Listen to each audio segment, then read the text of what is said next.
Donald Trump is president, and I think all women should stop having sex for the next 4 years in protest and protection of your bodies. As we know, if that little baby inside you gives you any trouble and you need an emergency health care, you're gonna die. I think that is sufficient enough reason to stop having sex. Don't you agree? This vote wasn't a vote for Americans. This vote was for men. And unless we want to become the handmaid's tale, then us women need to protest, because this is some buttery bullshit. I'm sorry to the women and minorities who aren't going to get the help that they need in the next 4 years. I'm sorry for the people who are impoverished, who are just going to keep dying from starvation and lack of healthcare and lack of governmental support. People are actually praising this guy, and it's a freaking joke. Look at the states he won. You won't catch me there. You'll catch me in New York City. And I'm sorry to all the women who are going to suffer in these bumpkin small little towns because of this. Reason why I'm a New Yorker and always will be, Florida. I really do not like crying on the internet, but I'm not even about to pretend like this is that I'm finna be embarrassed about, bro. Like, I ain't never been so devastated behind an election. And it's just like, when you a black woman surrounded by black men and they say all this like, oh, he's not that bad, and oh, he just hates everyone, bro. Like, it was my brother homeboy I was talking to the other day, a black man, and I found out that he's a Trump supporter. I'm like, he does not like you. And he was like, oh no, he just don't like everybody. What? So that's a good candidate for you? Someone who just hates everybody? Like, what? And I'm crying in my room this morning. My brother gonna come up in here and say, what's wrong with you? Like, he can't think of one possible reason why I would be upset right now, bro. These are so, they live on another planet. And it's because none of this affects men. That's why. Men don't give a about nothing that don't directly affect them. If it does not directly affect men, they do not give a hating women is the whole reason he got elected in the first place. The first time he got elected, he ran up against a woman. Second time, he ran up against a man, and it wasn't even a good candidate, and he lost. He ran up against a woman again, and he won, because y'all just hate women. That's all it is. We couldn't even get a white lady in office. Of course, they wouldn't go vote for no black lady. And it's like, people just, either people don't give up, or they're genuinely not grasping how this is. And it's just like somebody commented on my last video when I was like, in the club, we all crying, talking about, oh, y'all are so dramatic. Dramatic? This is dramatic? Like, this is an extreme underreaction. Dramatic will be marching down to that White House and burning that down. That's dramatic. You don't want to see dramatic. This is nothing. We're literally doomed for the next 4 years at the very least. I am so confused right now. The amount of girls that are coming up on my For You page talking about Trump has been elected president. Oh my gosh. We don't have any rights anymore. My grandma has more rights than I do. What the heck are you talking about? What? I can buy a car. I can buy a home. I can go to school. I can get a job. I can do everything a man can do. I can vote. I can vote. I have the freedom to go onto this wonderful app and speak whatever I feel like. That's my car telling me I need an oil change. Anyways. What rights am I losing? And if the only rights we're talking about are allowing men to come into the bathroom with me and play in women's sports and the right to kill an unborn child, I'm sorry, you're crazy and kind of demonic. So if you needed a reason to unfollow me, there it is. How insensitive it is that every single video on my For You page is posted by somebody on their smartphone sitting in America in the comfort of their home with an education and a job and whatever else, talking about losing their rights when there's women overseas who are covered head to toe, not by choice, who have no vote, who have no phone, who have no friends, who can't leave the house, who can't go to school, who can't go to work. And everyone here is talking about losing their rights, and it's not even a political thing. It's so insensitive and ridiculous, and the fact that they're getting that because of TikTok that told them they're going to lose their rights. If you did 5 seconds of research, you don't even have to go Trump. If you did 5 seconds of research, you would know that's not true. If the 4 years that he was president didn't prove that already to you, that you trust some TikTok that, oh, my rights. First of all, abortion is state by state. That happened when Trump wasn't even here, okay? Nothing to do with president. Even if Kamala walked into the office today as president, nothing would change because it's nothing to do with them, regardless of the brainwash that you've been hearing. If you did 3 seconds of genuine research and not on TikTok, you would know that. But that's not even the point. Don't even get me started on the actual political side of this. Shut the fuck up about losing your rights. simply because it's the most insensitive and ridiculous thing that somebody could be posting. You're sitting crying in your car on your way to work about losing your rights when women like that are living overseas and actually suffering because it's an actual reality for them. And you're talking about you care about women? Stupid. Like, actually, shut the fuck up. I'm probably gonna get a lot of hate for this because for some reason whenever I make these kind of videos, they always end up on like the red pill side of TikTok, where it's just a bunch of conservative men yelling at me. But I'm really passionate about this and I wanted to make a video. I just read an article by the New York Magazine about how the 4B movement, which originated in South Korea, is gaining traction in the United States. And for those of us unfamiliar with the movement, it basically stands for rejecting 4 things: dating, sex, marriage, and childbirth. It's a way for women to protest in South Korea against toxic dating norms, revenge porn, and the glaring wage gaps, and basically saying no to a system that devalues them. The impact of this movement, it has been significant in South Korea. It has resulted in the lowest birth rates of any other country, which is crazy. Women are basically refusing to be a part of this baby making machine to a system that doesn't respect them, and they're basically just sick. The cost of childbirth and motherhood being so much higher than the returns that they're getting. There's no ROI on it. Now, with everything happening in the United States, with abortion bans, Trump's resurgence, and him being elected into office despite his openly misogynistic rhetoric, there's a growing interest in this movement in this country. And as much as I love the girly pops coming together and fighting the patriarchy, I cannot help but think that this movement is going to fail tremendously in this country until we realize certain cultural differences and start like thinking of societal differences between the countries to really make this movement successful. So here's the thing: in the United States, we are deeply entrenched in a capitalist structure that rewards individual success over the collective good.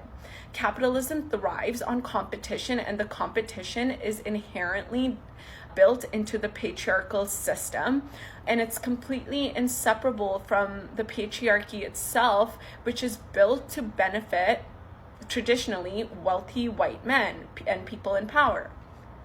This becomes really complicated when you factor things like race in, especially white women in particular are often complicit in upholding these patriarchal norms even when they're the ones being oppressed, which is like, what?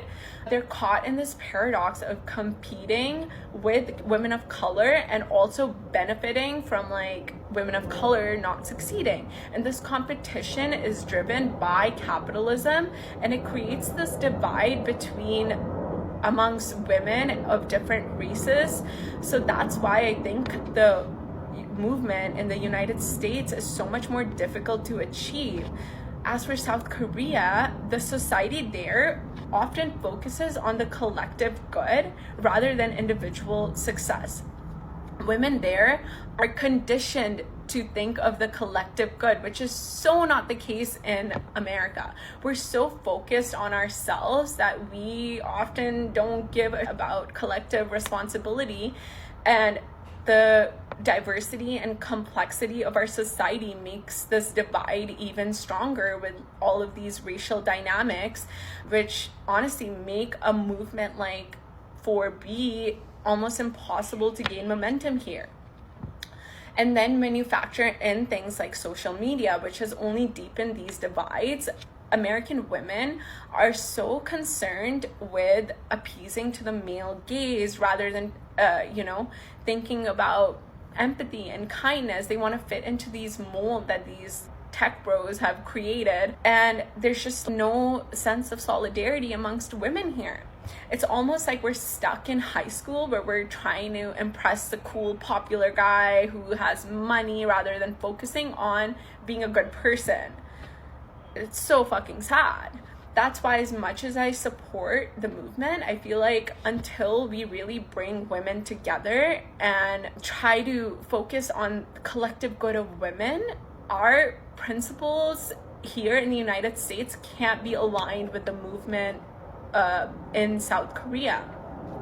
And I feel like the organizers of this movement really need to think about these racial divisions and these cultural differences in order to gain any traction. And the first step in this movement being successful is to bring women together, because we can't fight the patriarchy if there's like a significant divide amongst women, especially white women and women of color. So yeah, I mean, until that happens, I feel like this movement's just gonna fail. And I really hope whoever is, in charge of this movement really sees this video and thinks about these things. Right. So we heard everything that the individual stated directly in every single video. So instead of me doing the normal, we're going to cut directly to the chase and do it just like this. Since we have Trump in office as a sitting president, this is what he stated off of his Twitter. Everyone knows I would not support a federal abortion ban under any circumstances and would in fact veto it, because it is up to the states to decide based on the will of their voters, the will of the people. Like Ronald Reagan before me, I fully support the 3 exceptions for are incest and the life of the mother. I do not support the Democrats' radical position of late term AB.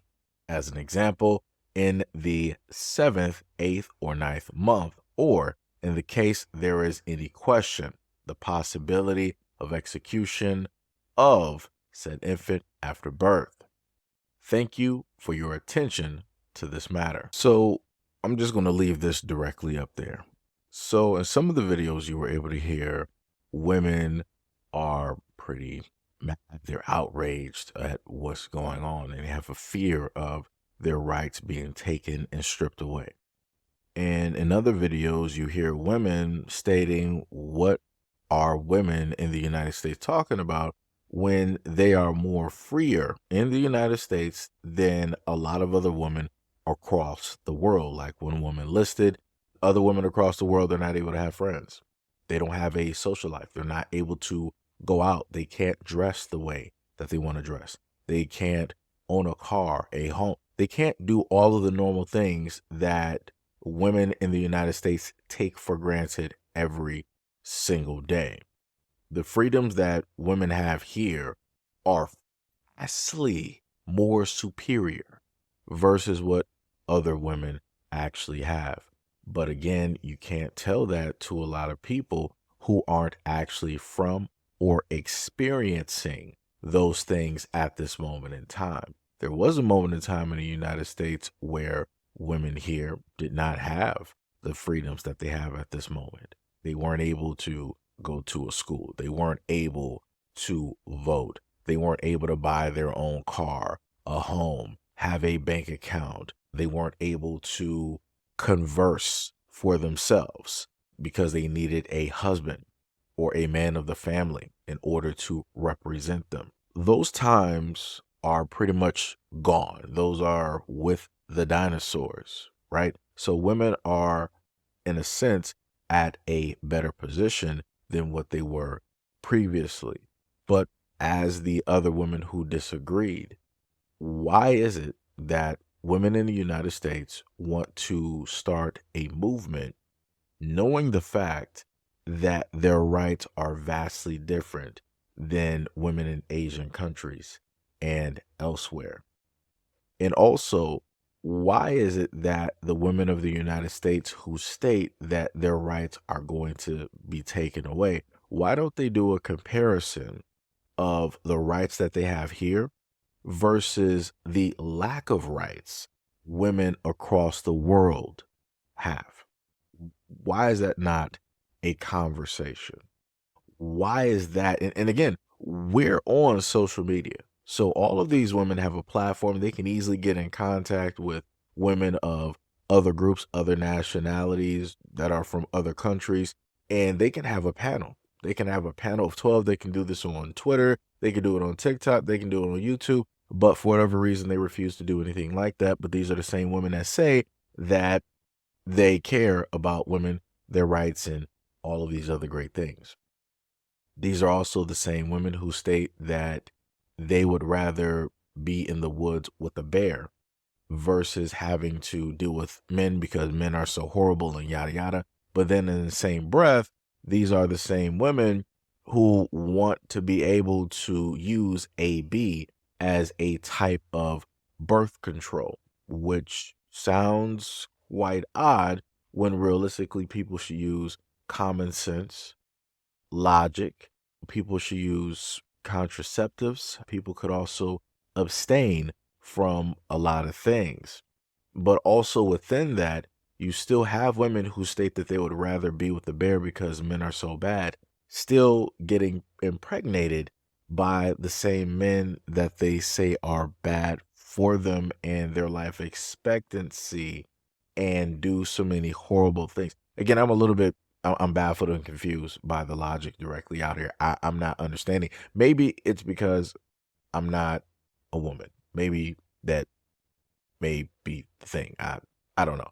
But I thought that if something was bad for you, was bad for your life expectancy, then you would cease everything that has to realistically deal with it. You wouldn't just decide that, oh, let me just dibble and dabble and then decide to complain once things did not go my way or they didn't turn out the way that I thought they would.